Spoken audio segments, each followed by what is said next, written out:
Can I ask one more question, please? You're welcome, please. It's not related to digital transformation. So I want to take this liberty and ask. It's a different topic, but it relates with the post.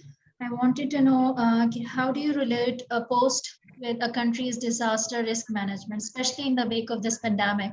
How do you correlate these two, and how do you think a post can collaborate with the country's disaster risk management association authorities or whatsoever?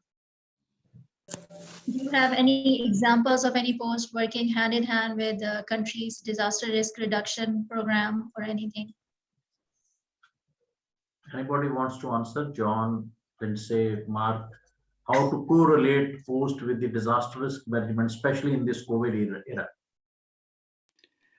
I think, Lindsay, you go ahead. After that, I'll come and I'll share certain things. Lindsay, go ahead. Thank you, John. Thank you, Khadija, for the question. I need to approach it not directly. What the New Zealand government did when the pandemic first really surfaced back in New Zealand in April 2020, it called together essential services, essential industries. So we had one ministry, which happens to be our regulatory ministry, the Ministry of Business, Innovation and Employment, and they put together what they called a war room and brought in experts from various fields, from the public sector and the private sector to plan and prepare for how we would manage the pandemic situation. That brought in New Zealand Post supply chain, domestic and international supply chain experts.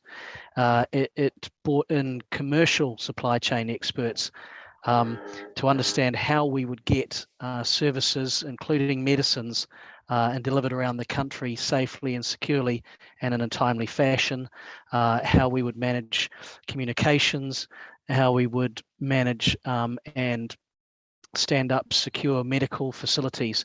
So that was a government-based initiative which then drew on the expertise from throughout the country to try and create a, if you like, a national framework for managing this particular disaster, the pandemic in this case. We've got other examples with some fairly catastrophic earthquakes New Zealand has had in recent years.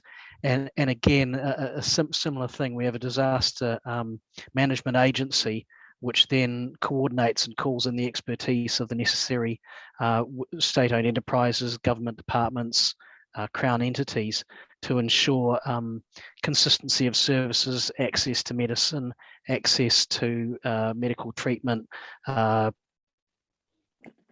shelter and food and the like. But generally there'll be a government agency stands it up and then invites the appropriate support from around the, whether it's government owned agencies or whether it's they reach out more widely.